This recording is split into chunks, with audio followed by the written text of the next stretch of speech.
Hi, this is Robert Clinkenbeard with the Commercial Landscaper Podcast. We're going to take 20 minutes of your life to deliver some amazing content from accomplished leaders and business owners to provide you with some value to help you scale your business, become a better leader, and push yourself out of your comfort zone into something which is going to stretch you. We really hope you enjoy these shows, and we really encourage you to like and share with your friends and network, which is only going to help us get a wider audience and improve our industry. I'm super excited to announce that in 2023, we're going to be announcing new partnerships, some digital courses, some rebranding, and your opportunity to be coached by one of our many industry leaders, experts, or coaches. Cheers, everyone. Hi, this is Robert Clickybeard with the Commercial Landscaper Podcast. I'm excited today to be joined by Lex Mason. Lex, thanks for joining the show today. Absolutely. Thanks for having me, Robert. So we're just talking about the Masters there and how it's such an exciting weekend. So yeah, I love the shirt. So Lex, tell the audience a little bit about your background. I know you've been in the industry for a while. Yeah, absolutely. So Lex Mason. So last name probably gives it away a little bit, but I'm one of those landscape and irrigation industry guys who was born into the business. I don't know whether or not I had an option to ever get out of it, but certainly never have. But born and raised here in Dallas, Texas, went to Trinity Christian Academy, which has actually produced some great people in this industry as well for grade school. On to Baylor, which has done the same thing, and then ultimately landed right back here at Weathermatic. We own a few different businesses in the landscape and irrigation space, but Weathermatic is the one with the most brand recognition there. But been in now. I'm coming on my ninth year full time. But as I like to tell everyone who asks, when did I get started? Well, I just turned 30 this year, and my answer is, well, I got started 30 years ago because I think we only talked about business and football around the dinner table. So been in it 30 years, 10 years legitimately. But anyway, yeah, great to be here, and have done everything here at Weathermatic. Gosh, from sales and marketing to software engineering and management, to rethinking how we compete with our competition here. No, that's great, and yeah, I definitely can appreciate you. Obviously from an early age, learning a business and hearing about business and being voluntold, I suppose, to get in into the family business. Hey, I had to find a way to, when I got out of grade school there and decided, hey, I want to go to Baylor, and then realized what that check was going to look like. Thankfully, was able to qualify for a decent amount of scholarship because of what I had done academically. But there were still a couple of zeros on the end of that annual bill. So I figured out, hey, I did two things, which is, anyone who knows me closely, I caught the automotive bug. So I think I've bought and sold and owned pretty much any piece of cool or exciting cars and trucks and motorcycles and things like that. And anyway, it was between buying and selling those items, and then working with Weathermatic from a very young age helped put myself through school, and ended up back here. But I have not been able to kick the car bug ever since covering the college expenses. So now the toys are just a little bigger and a little more expensive. No, keep that passion going. So I'll definitely encourage that. So you touched on technology, you touched on competition. You obviously probably have seen a lot of changes in the industry. Talk me a little bit what you're seeing out there in terms of competition. Yeah, absolutely. I mean, competition is, whether you're in, Weathermatic does a couple different things, right? So we're in the manufacturing space. We're also in the software as a service space, and competition in both of those verticals look very differently. And then obviously we sell to, and I have many, dear close friends that own and operate, both residential, but primarily commercial landscape maintenance businesses. Competition's tough. And what we learned very early on, fighting against the grain, was like, I'll use a personal example. So I came out of school, and moved straight to Houston, Texas, to be an area sales rep here for Weathermatic, and quickly came to find out that my competition, of which there were, at the time there were two, kind of primary competitors. Each one of them had close to 10 to 12 people covering the state. So that was, in my mind, 20 competitors plus that were stacked against me. Someone who, granted, yes, I had grown up in the business and done many things over summers and during the school year and things like that. But I quickly figured out that 1 versus 20 was not a winning formula. And so just a quick kind of example of what we've done here and what we've helped to kind of lead the change and, improve our business is we realized that we were not going to win the outside sales battle. 1 versus 20. And when you look at their marketing budgets compared to what ours were, was not going to happen.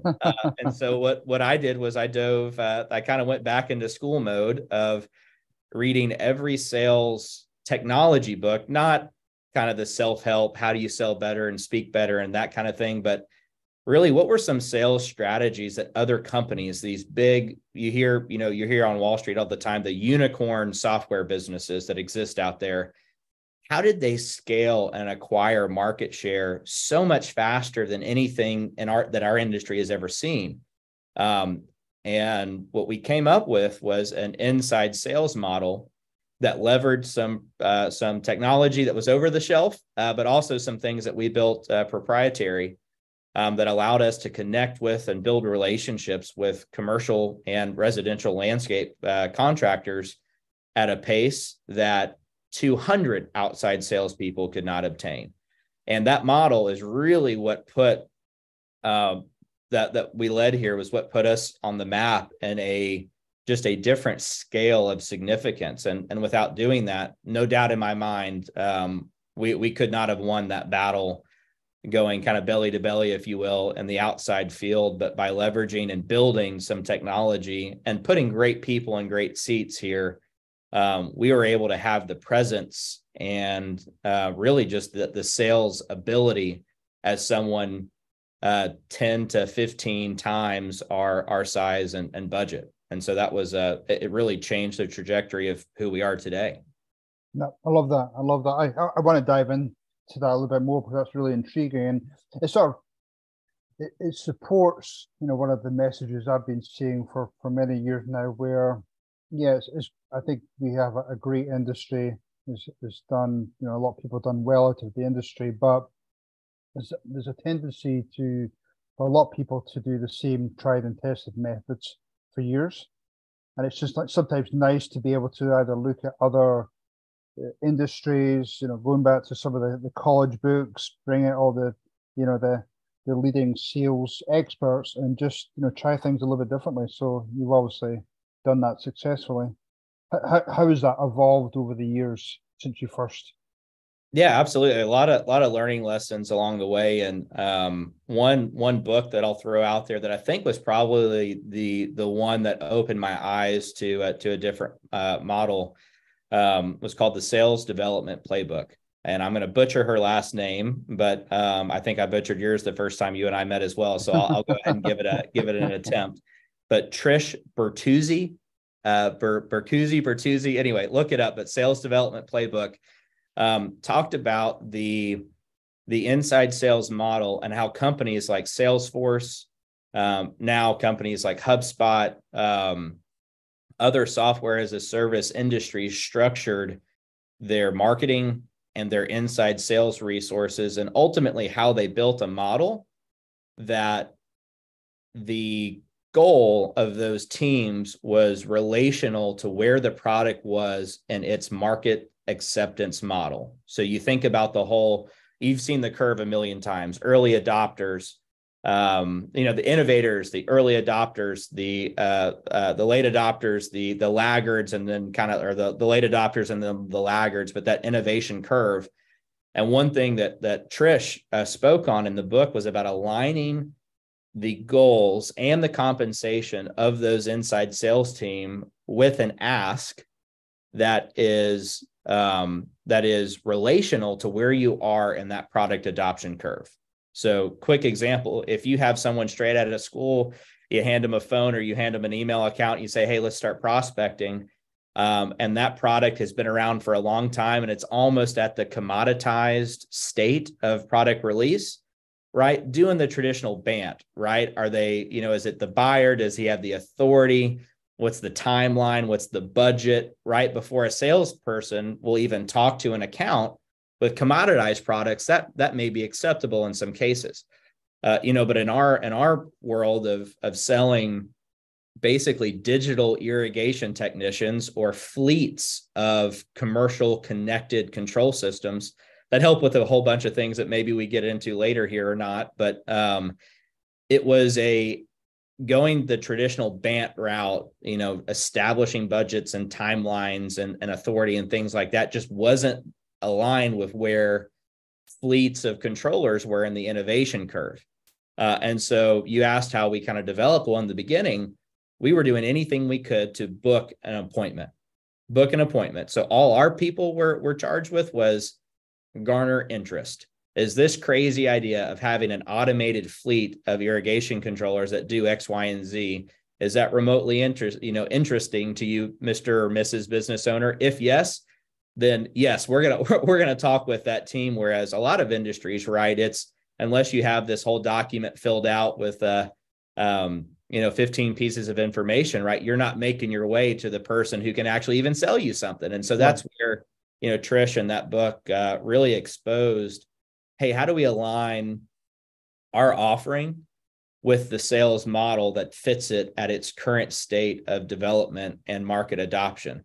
And so how now we've moved that, right, over the past 5 years since we've launched this Premier Partner Initiative, we've had to move that up, right? So now as we were getting a whole lot of window shoppers and things like that same thing in the landscape space, you got to make sure that client fits what kind of service you offer. We've had to do that too, right? We've kind of had to raise our bar of who are we going to who are we going to take the time to walk through the entire model? We have the luxury, I guess you could say, of being able to be more diligent and making sure that both of our end games are aligned and that we can actually physically do business together prior to us unpacking the full value proposition.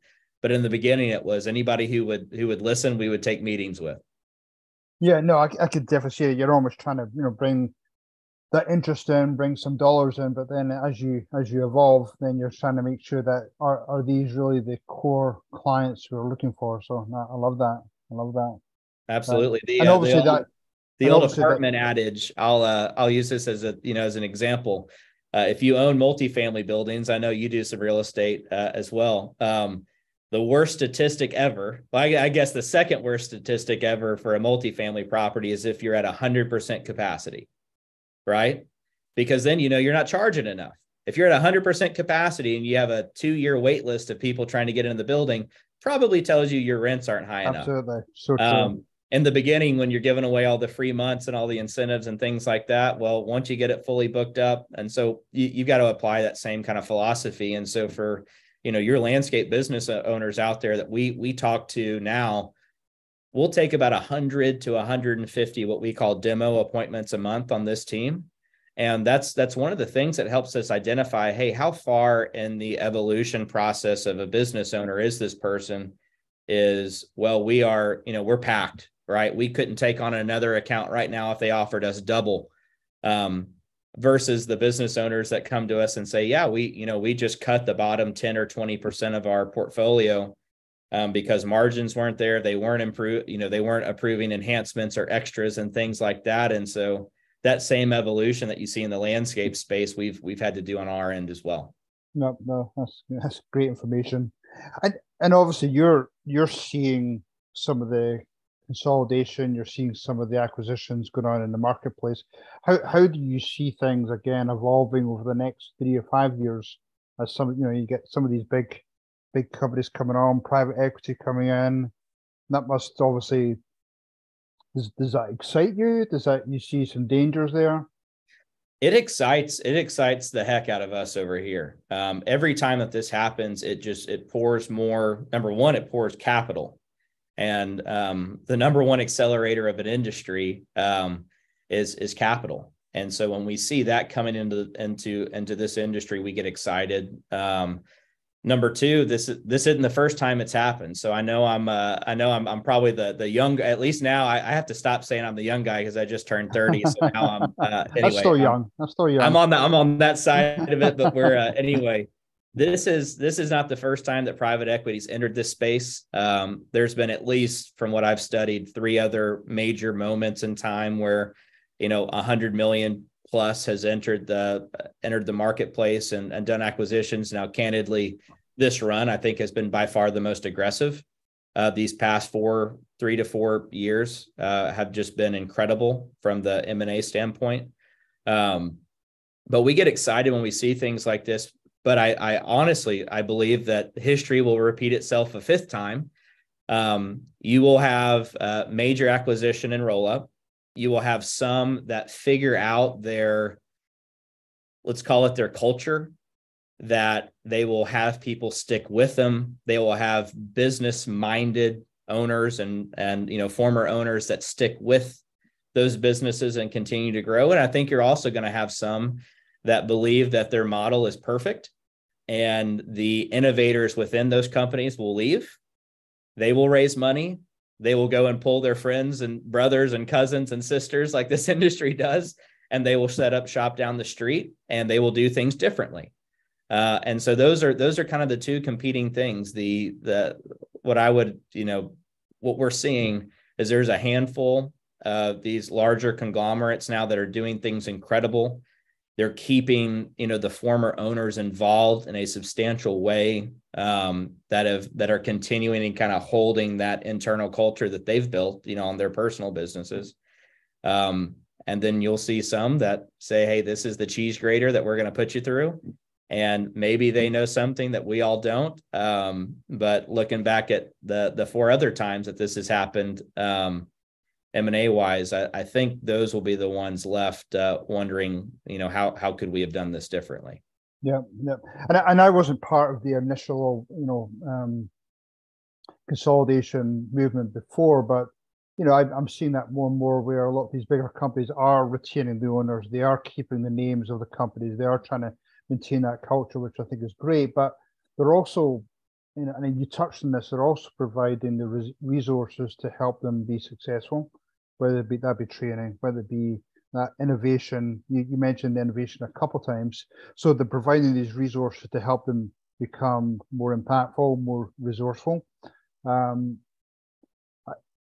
just touching on more that innovation piece, that's where, again, you must get excited, where if you have that innovation, the technology piece, that's where your company, your products could tie nicely in there to help them look at ways in either saving labor, having a need for sort of more of that technology, I suppose, managers to help them get through this. Absolutely. And now, just to speak to that, and I won't throw any names out here or anything, but we're working exclusively now with 3 of the top 5 landscape companies. And we got beginning working with them through acquisitions, right? We were working with one of the companies that they ultimately acquired or merged with, on a case by case basis there.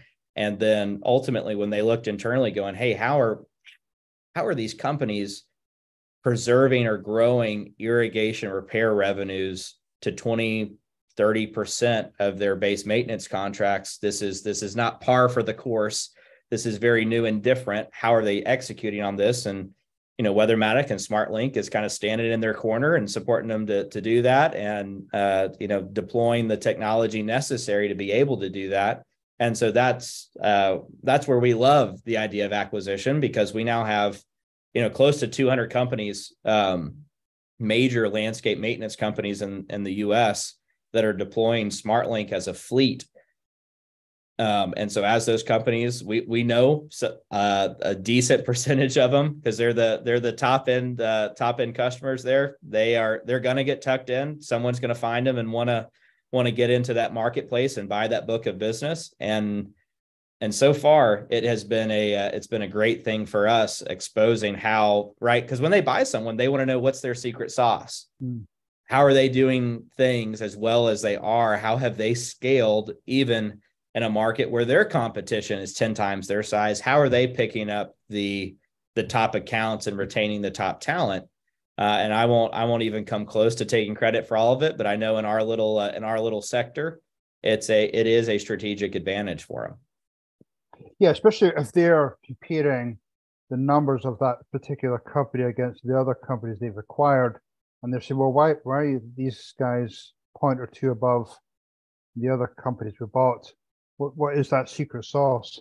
And the numbers speak for themselves. That's it. I mean, we come in contact with companies, a $10 million company with 20 irrigation technicians doing $1 million in repair business versus a company with 6 irrigation techs doing $2.5 to $3 million in repair. And one thing, Robert, you talk about making how to improve business. I actually did this exercise with a room full of our customers and prospective customers not too long ago. When I flashed up on the board or on a PowerPoint presentation, the number $166,000 versus $1 million.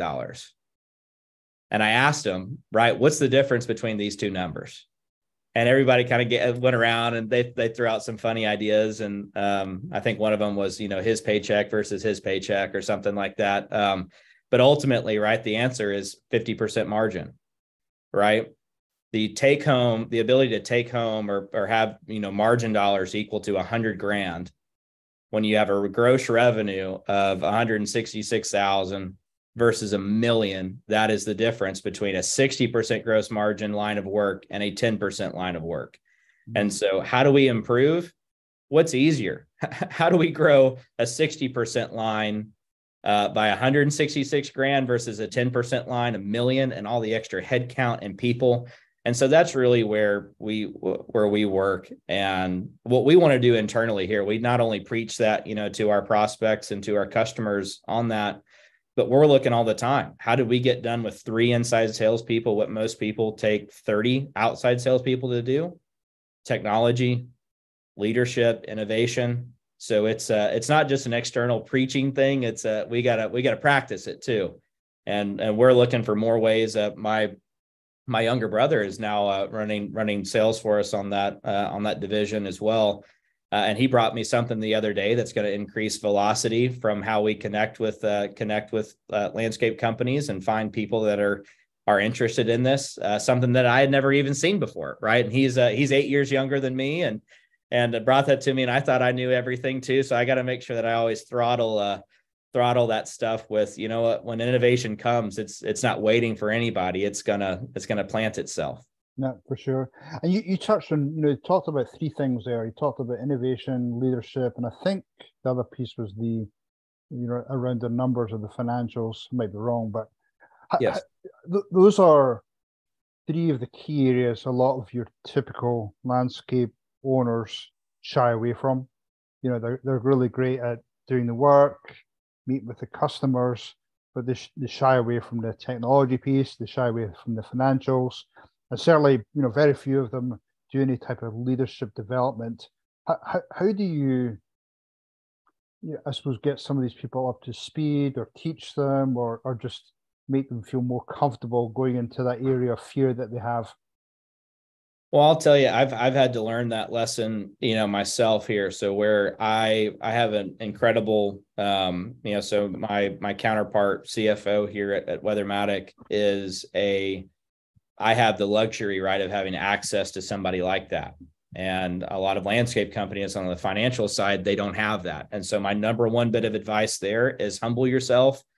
Go out and just like you put the same amount of intentional effort behind producing a high quality product for your customers, you're not going to be able to do that for very much longer if you don't figure out a way to have somebody in your corner financially. So whether that is a fractional CFO, there are so many incredible people that offer those kind of services, even like industry specific people that offer those services that are just incredible. There's zero excuse not to have somebody in your corner there. And I'll tell you, it is whatever they're charging, it is a fraction of what you can make up if you know your numbers.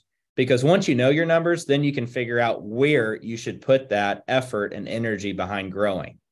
Should we be growing an 8%, margin line of business, or should we be growing a 60% margin line of business? It's simple, stupid questions like that you don't know the answer to until you know your numbers. So I have access to that. The second point you made was the the leadership piece. I came into business, and I'm sure you have a good number of second generation owners and operators that are coming into the business every day that both listen to this podcast or just in general in this industry. And so I had my ideas, right, of what I wanted to change coming in here, and I also had my ideas of, hey, this is what Mike has built, and I want to preserve that. I don't want anything to ever come and combat that. And so you come in with both of those perspectives. But what I had to do, and I've actually now we're completing our first quarter of this, is I went out and I hired an executive coach. Right? You're not in it by yourself. There are people out there, and I can't tell you how many customers and now friends right now that we're doing business with that. It's almost like we come together and kind of commiserate. You feel like you're on your own, that you're running your business by yourself, and you don't have access to people or resources. Guys and gals, there are so many helpful resources out there if you will reach out to people in the industry, but finding an executive coach, somebody who's managed large teams before. I hired one just personally to help navigate us as we go through some changes that we'll make public here, shortly. But it's been absorbently helpful, making me feel like I've got somebody in my corner that I can bounce ideas off of, or even short of that, I've got other, business owners now that are friends and colleagues that I'll call and run those ideas by there. But, you got to build your team, not just internally, but for you as an executive or as a leader, you got to build your team outside of your organization that helps you critically think and make the right decisions. And so I think those two items right there, the executive coach, and then having somebody who is on your team financially, whether they're fractional, whether they're full-time, it really doesn't matter. But having somebody who can help your numbers, those two, I'll tell you, I'm sleeping better at night just knowing that I have those two things now solidified here. No, I couldn't agree with you more. I mean, they were really big concepts when I had my business, bringing in coaches, bringing in, budget experts, fractional CFOs. And I think that's become more and more popular, especially, during COVID, where a lot of people, went more virtual. So yeah, when you can have an expert in your corner, and there's so many different options out there, fractional CEOs, CFOs, marketing, technology people. There's so many people out there that can help you, because you're right, a lot of people can feel as though they're on an island trying to make the decisions by themselves, and to have other people to help them through that growth. Because, a lot of people they maybe went into business having an idea that it would be, grow a little business, but now suddenly they're 10 million, 15 million, and they're still trying to, present that good face to their employees. So I love that idea. I haven't met anybody who got into the landscaping business desiring to do accounting work. Like, that's just not people don't get into this business with that. And so if you know that that's a weakness, don't hide from it, right? Just put it out there. Ask your colleagues. One thing that we've done, I've got this, actually my SmartCon poster right here behind us from our latest partner summit there we held in San Diego, California. Beautiful, awesome event, beautiful area.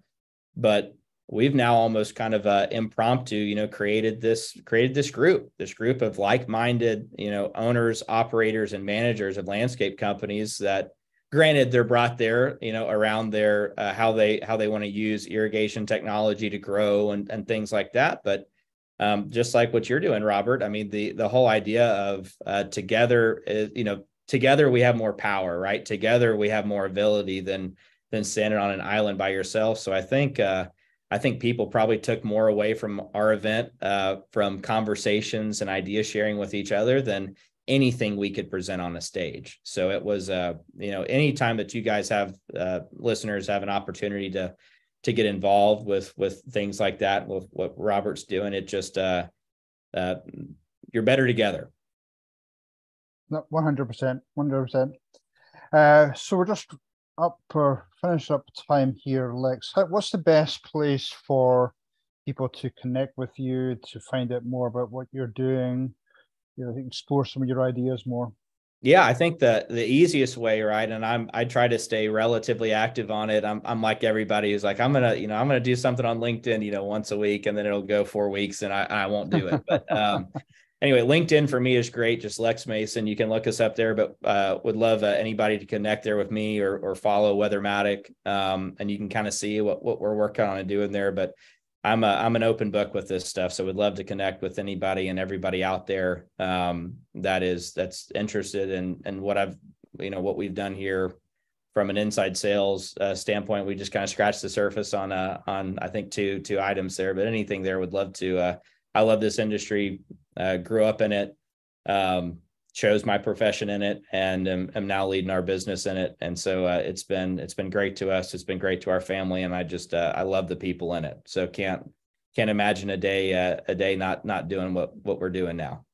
Awesome, Lex. Thank you very much for your time today. I know you're a busy guy, and thank you for talking about the inside sales strategy, the SmartLink.